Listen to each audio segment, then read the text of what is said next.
mkoani Iringa yataka ushirikiano kudhibiti ajali za moto. Mataifa zaidi ya 12 yazuiliwa kuingia nchini Marekani. Na katika michezo na burudani, mashindano ya UMISETA yatoa taswira ya timu zitakazoshiriki mashindano ya Afrika Mashariki. Habari mtazamaji wa UoI Digital, karibu katika taarifa ya habari. Jina langu ni Lameki Kigahe. Jeshi la Zimamoto na Uokoaji mkoani Iringa limewaeleza wananchi mkoani humo kutoa taarifa kwa dereva au jeshi la usalama barabarani pale wanapoona viashiria vya mlipuko wa moto kwenye chombo cha usafiri. Mwanahabari wetu Hamid Abdalla anatujuza undani wa taarifa hii. Akizungumza na waandishi wa habari mapema leo hii ofisini kwake, Kaimu Kamanda wa Jeshi la Zimamoto na Uokoaji mkoa wa Iringa, mrakibu mwandamizi Jacqueline Mteo, amesema kuwa gari za abiria hazipaswi kubeba mizigo ya vilipuzi. Hivyo abiria akiona gari aliyoipanda imebeba mizigo ya aina hiyo, anapaswa kutoa taarifa kwa vyombo husika. Mizigo yenye mlipuko haitakiwi kusafirishwa na abiria. Kwa abiria unapopanda kwenye gari, wajibu wako la kwanza ni kuhakikisha kwanza unatakiwa ujue ile gari kama ni abiria ni abiria tu. Kama ni daladala abiria ni abiria tu. Sio dereva anafika barabarani anaingiwa tamaa anaenda anapakia madumu ya petroli, si madumu ya diesel, kwa sababu kwa anakoenda kuna mtu amemwambia nina mzigo wangu. Sio sahihi. Kwa hiyo ni wajibu wake abiria kupata sauti na kukemea. Na barabarani kuna traffic, toa taarifa kwamba sisi gari ni tumepakia abiria. Inaonekana ni posta au ni basi la abiria, lakini huyu dereva huyu konda amepakia vitu ambavyo ni hatarishi. Kwa hiyo ni wajibu wake kuhakikisha gari alilopanda ni salama, halina vitu vya mlipuko. Aidha, Kamanda Mteo amewataka wamiliki wa vyombo vya usafiri na madereva wao kubandika namba za Jeshi la Zimamoto na Uokoaji kwenye vyombo hivyo. Nichukue nafasi hii kuwakumbusha wamiliki wa vyombo vya moto ambao tunabeba watu pamoja na bidhaa mbalimbali, kuhakikisha tunachukua tahadhari kwenye vyombo vyetu, kuhakikisha vyombo vyetu vimekaguliwa, viko katika hali nzuri ya kupita barabarani. Pia tuhakikishe madereva wetu, wafanyakazi wetu kwenye magari, dereva na msaidizi wake na utingo, wanapata elimu ya kinga na tahadhari ya moto. Endapo tukio litatokea nini wafanye. Pia bandikeni namba ya dharura ya Jeshi la Zimamoto na Uokoaji ambao ni 114 kwenye magari yenu, ili hata mwananchi yote akiwa kwenye gari asome. Na unaona wanabandikaga za OCD na unaona bandika za polisi, hebu bandikeni na Zimamoto, ili endapo kutatokea tatizo hata mwananchi yote aweze kupiga, aweze kupata msaada kwa wakati. Kutokana na jitihada za elimu zinazotolewa na Jeshi la Zimamoto na Uokoaji hapa nchini, swali ninalojiuliza, je, madereva na abiria wanayo elimu ya kutosha juu ya kukabiliana na majanga ya moto yanapoanza kujitokeza kwenye vyombo hivyo? Kuhusu sijui mambo ya zimamoto, sisi tunapewa elimu kila kitu na gari yangu ina kila kitu. Elimu tosha tunayo. Haijawahi kutokea, lakini niseme kama litatokea. Kama litatokea, la kwanza ni kujiepusha mimi mwenyewe kwanza. Nafikiri hili ndio la kwanza. Baada ya kujiepusha mimi, nitaangalia utaratibu wa kuwaepusha wenzangu kwa namna nitakavyofanya. Bwana, hapa sisi tunahitaji elimu pamoja na upatikanaji wa vifaa. Pia sana sana elimu ya kukabiliana na majanga ya moto katika vyombo vya usafiri na usafirishaji bado ni gumzo. Kaimu Kamanda wa Jeshi la Zimamoto na Uokoaji mkoa wa Iringa amefafanua ni namna gani msafiri anaweza kukabiliana na majanga ya moto pindi yanavyojitokeza. Nikiripoti katika stendi hii ya mabasi ya Mlandege hapa mkoani Iringa, ni mimi Hamid Abdalla wa UoI Digital. Taarifa yake Hamid Abdalla inatukamilishia habari za kitaifa. Tupate mapumziko mafupi, tukirejea ni habari za kimataifa kutoka kwa mwanahabari wetu Grace Matiku. Rais wa Marekani Donald Trump apiga marufuku kwa mataifa 12 kuingia Marekani, ambapo katika orodha hiyo mataifa 7 yanatoka barani Afrika na mataifa 5 yanatoka bara la Asia. Na amri hiyo itaanza kutekelezwa Jumatatu ya tarehe 9 Juni mnamo mwaka 2025. Aidha, mataifa hayo yatakabiliwa na masharti magumu ya kuingia nchini Marekani. Miongoni mwa nchi kutoka barani Afrika ni Libya, Chad, Sudan, Yemen, Somalia, Burundi, Togo, Equatorial Guinea na Congo Brazzaville. Na katika bara la Asia ni Iran, Laos, Afghanistan na Myanmar. ambapo Umoja wa Afrika umeingilia kati na kuiomba Marekani kuiangazia ikiwa inaweza kutumia mbinu ambayo itajumlisha majadiliano na mataifa husika na vile kuwepo na mawasiliano ya wazi. AUC inaomba Marekani kushirikiana kwa karibu na bara la Afrika.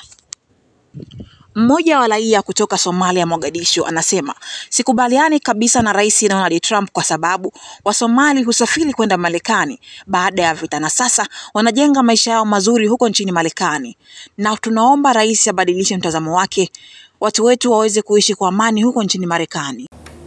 Shukrani sana Grace Machiku kwa kutupatia habari za kimataifa kwa siku hii ya leo.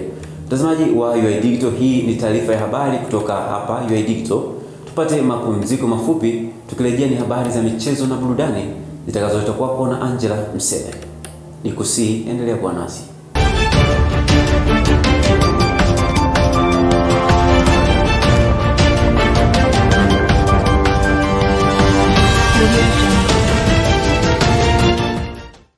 Wanafunzi wa shule za sekondari wameendelea kutimua vumbi katika hatua ya nusu fainali ya mashindano ya UMISETA yanayoendelea katika viwanja vya Kichangani mkoani Iringa.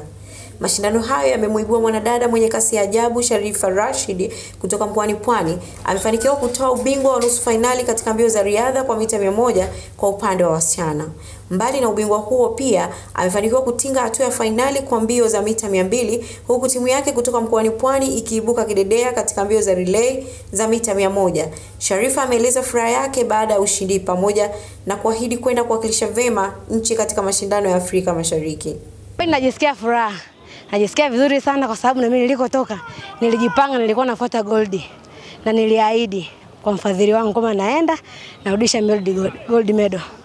Yaani kiukweli timu ya Pwani, yaani tulipopata ushindi wa kwanza kwenye relay, tunashukuru kwa kuwa yaani niseme mimi nilipotoka nilikuwa nimekabidhiwa timu.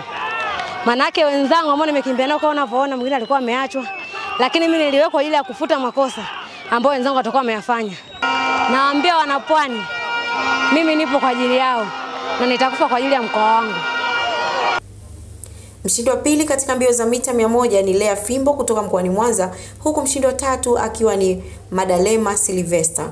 Katika mashindano hayo ulikuwepo mchezo wa kurusha sahani ambapo taji la ushindi kwa nafasi ya kwanza limekwenda kwa Bilali Muhammad kutoka Unguja, huku akishika nafasi ya kwanza katika mchezo wa kurusha tufe, na hapa anatueleza siri ya mafanikio yake.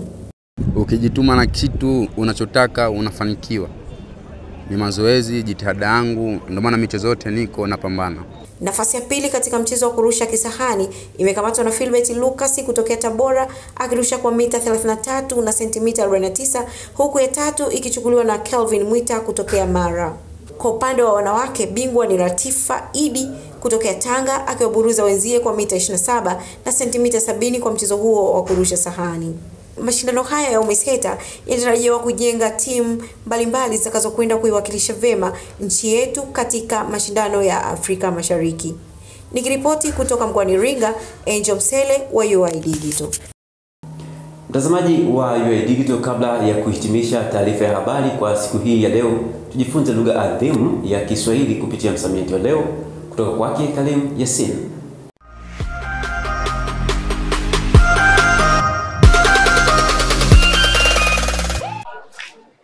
Na mambo vipi mpenzi mtazamaji wa UoI Digital? Karibu kwenye lugha adhimu kabisa ya Kiswahili.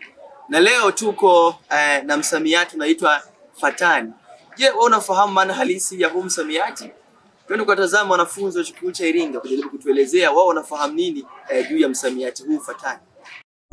Yes, mtazamaji wa kipengele cha msamiati, niko na dada hapa ambaye tunaenda kuongea naye kuhusiana na msamiati wa leo. Ya mambo vipi? Naitwa Karim Yasin, unaitwa nani? Glory? Mulisa. Glory, tuna neno moja ambalo lipo kwenye kamusi ya Kiswahili kabisa, ni Kiswahili fasaha. Inaitwa fatani. Wewe unataka kusikia hilo neno? Fatani. Ndio kusema kabisa neno ambalo linaitwa fatani, au ukafikiria kwamba neno hilo ni zaidi aje, ukajaribu la. Kama mimi fresh. Naitwa Karim Yasin, wewe unapita nani? Kwa majina naitwa Soldier Star. Soldier Star. Yeah. Tumekuwa na maneno mbalimbali ambayo yamekuwa yakitumika sana kwenye Kiswahili bana. Yeah. Cha mtaani na Kiswahili kile cha kamusi. Kwa neno kama fatani Wewe unahisi hilo neno unalifahamu sio kulisikia? Fatani sio kulisikia. Wewe usikia neno ambalo liko fatani? Sio kulisikia. Fatani. Sio kulisikia. Tumeweza kuwatazama wanafunzi chuo cha Iringa wakijaribu kutunga sentensi au kujaribu kutuelezea wao wanafahamu nini juu ya msamiati fatani au neno fatani. Wengi wao wameshindwa kuelewa maana halisi ya neno hili. Maana halisi ya fatani ni ile tabia ya mtu kufarakanisha watu, kufitinisha watu. Mtu wa namna hiyo tunamuita ni fatani. Na nataka nikuache na sentensi isemayo kwamba wanawake wengi wana tabia ya ufatani. Langu jina naitwa Karim Yasin, UoI Digital, tuwabariki kidigital. Nami nakuacha na sentensi inayosema Bi Khadija ni fatani, na hii ndio maana halisi ya msamiati fatani. Kwa niaba ya wote waliofanikisha matangazo haya, nikushukuru kwa kuandamana nasi tangu mwanzo mpaka mwisho wa taarifa hii ya habari.